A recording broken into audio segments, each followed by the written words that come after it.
भगवद गीता ध्यान क्या है? क्या केवल आंखें बंद करना ही ध्यान है? क्या योगी वो है जो जंगल में रहता है, या वो जो संसार में रहते हुए भी परमात्मा से जुड़ा है? भगवान श्री कृष्ण ने इन प्रश्नों का उत्तर दिया। गीता के 6ठे अध्याय ध्यान योग में श्री कृष्ण कहते हैं, जो बिना फल की आसक्ति के कर्म करता है वही सच्चा सन्यासी है, वही सच्चा योगी है। त्याग सिर्फ अग्नि में हवन करना नहीं है, त्याग है मोह, अहंकार और फल की इच्छा से मुक्त होना। श्री कृष्ण ध्यान की तैयारी का तरीका बताते हैं।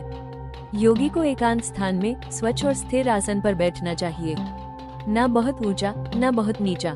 मन को स्थिर करके इंद्रियों को नियंत्रित कर एक ही लक्ष्य पर चित्त को केंद्रित करना चाहिए। ध्यान क्या है? श्री कृष्ण कहते हैं, जब मन पूरी तरह स्थिर हो जाए, जब आत्मा में ही आत्मा को देखे, जब न कोई कामना हो न कोई इच्छा, वही है ध्यान की पूर्णता।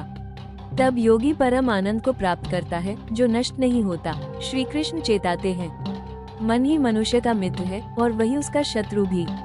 जिसने मन को जीत लिया वो शांत और मुक्त है, पर जिसने मन को काबू नहीं किया वो स्वयं का ही शत्रु बन जाता है। अर्जुन पूछते हैं, जो साधक ध्यान में लगा पर सफल नहीं हुआ, उसका क्या होगा? श्री कृष्ण उत्तर देते हैं, वह नष्ट नहीं होता, वह अगले जन्मों में पुनः वही साधना पाता है।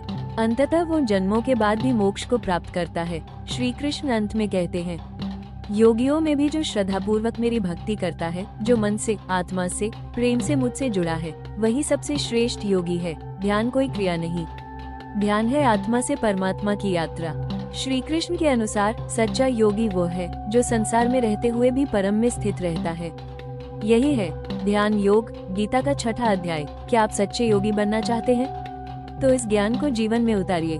वीडियो को लाइक करें, कमेंट करें, मैं ध्यान करूंगा, और सब्सक्राइब करें। अगले भाग में जानेंगे अध्याय 7 ज्ञान और विज्ञान योग, जहां श्री कृष्ण बताएंगे कैसे जाने मुझे और कैसे जाने ब्रह्म को। जय श्री कृष्ण।